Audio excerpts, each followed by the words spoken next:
Halo, ini adalah saluran film Crop. Hari ini saya akan menceritakan tentang film tahun 2018 berjudul Unfriended Dark Web.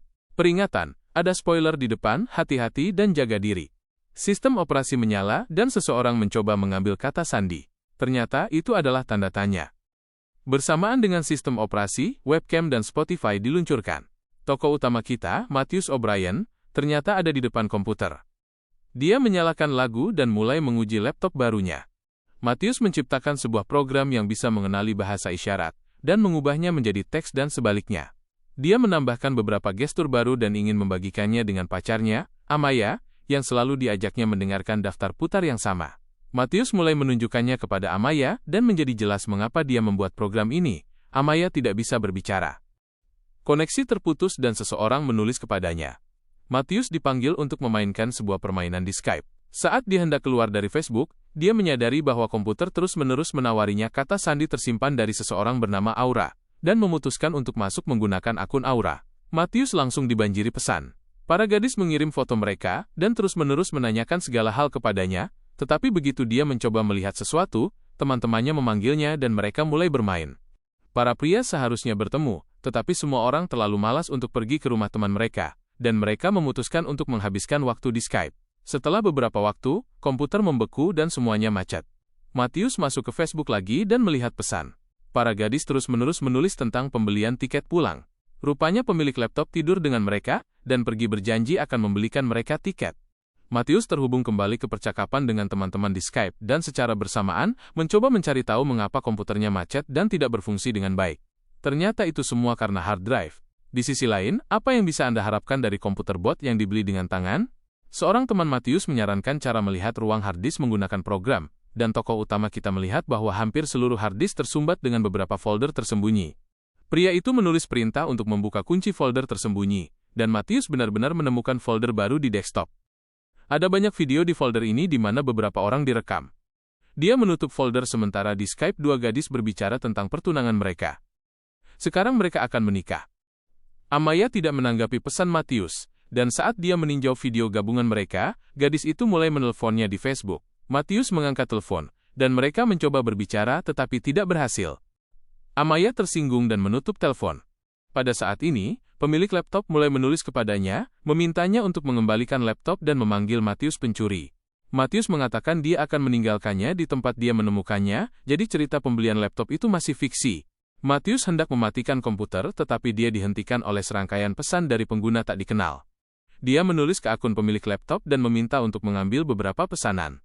Matthews mencoba berbicara dengannya tetapi dia mengirimnya ke aplikasi sungai. Matthews bertanya kepada seorang teman apakah dia tahu tentang aplikasi ini tetapi dia belum pernah mendengar apapun tentang itu. Tokoh utama kita meluncurkan aplikasi dan melihat perahu pixel benar-benar mengambang di sungai. Semua orang di Skype mendengar suara ini dan meminta untuk menyalakan demonstrasi layar.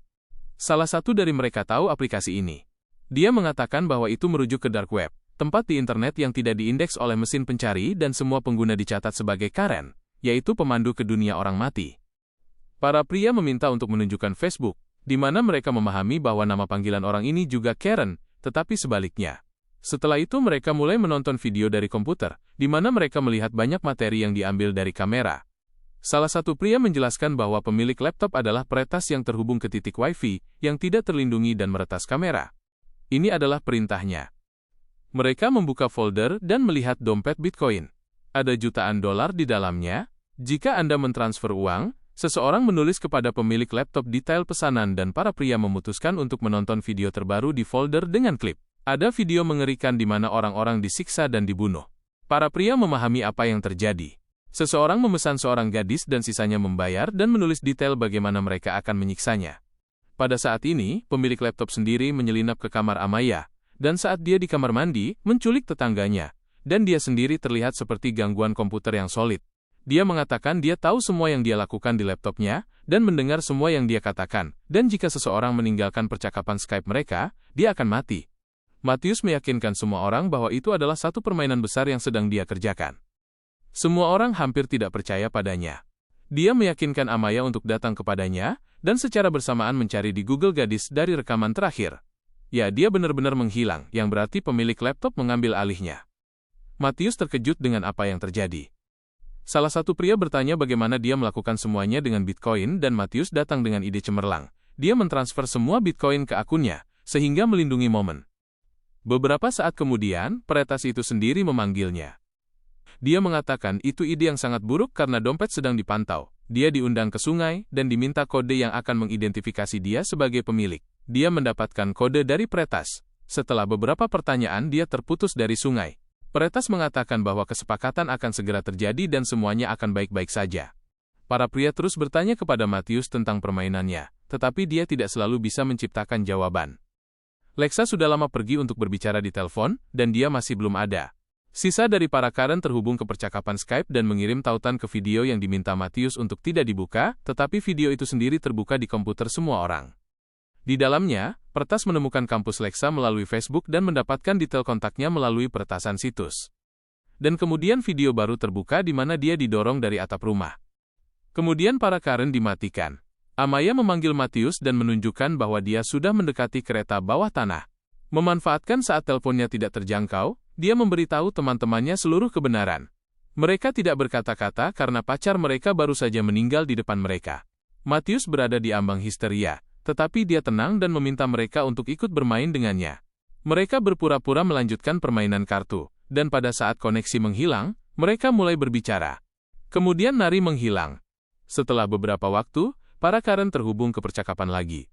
Mereka menemukan saluran AJ dan membuat potongan dari kata-katanya, yang menjelaskan bahwa dia diduga akan melakukan serangan teroris di pusat perbelanjaan. Semenit kemudian polisi menerobos masuk ke rumah AJ. Para pria menyarankan dia untuk hanya berbaring di lantai, tetapi dia tidak mendengarkan mereka. Kemudian peretas terhubung ke komputernya dan menyalakan suara pengisian senapan. Polisi menembaknya tepat di depan mata mereka. Lampu mati di rumah Serena, dan pengguna baru muncul di Skype. Dia menyalakan siaran dari webcam Serena di mana dia mengatakan dia tidak ingin nari memilih antara dirinya dan orang tuanya. Dua gambar baru muncul di Skype. Kereta bawah tanah tempat nari berdiri dan ibunya dirantai ke ranjang rumah sakit yang sekarat karena kanker. Obrolan menerima pesan pilih dalam hitungan mundur. Dia tidak bisa memilih. Lalu pertama ibunya meninggal dan kemudian seseorang melemparkan nari di bawah kereta bawah tanah. Beberapa saat kemudian seorang pria datang ke Serena sendiri dan membunuhnya. Matius menjadi histeris dan memutuskan untuk pergi ke kereta bawah tanah sendiri untuk bertemu Amaya. Pada saat ini Damon berbicara dengan peretas yang terhubung dari jarak jauh ke komputer untuk menunjukkan bahwa dia tidak akan berhasil karena Damon menyalin semua data ke dirinya sendiri. Sebagai tanggapan mereka mengirim video dari mana menjadi jelas bahwa mereka semua dijebak, dan seluruh masalah laptop ini adalah jebakan dari awal hingga akhir. Amaya memanggil dan mengatakan bahwa dia telah datang ke gedung yang dia minta Matius. Matius tidak mengerti gedung apa yang dia bicarakan karena dia mengundangnya ke taman tempat mereka pertama kali berciuman. Peretas terhubung dan berkat programnya menulis teks "Ya masuk" dan setelah beberapa saat itu ditampilkan dalam bahasa isyarat. Amaya akan pergi ke gedung. Jadi Damon menghilang, dan di tempatnya sekarang adalah Karen yang bermasalah. Damon digantung di kamera dan sebuah dokumen terbuka di komputernya, di mana surat bunuh diri ditulis yang menunjukkan bahwa mereka melakukan sesuatu yang mengerikan dengan teman-teman. Ini akan menghilangkan kecurigaan dari peretas dan bekerja melawan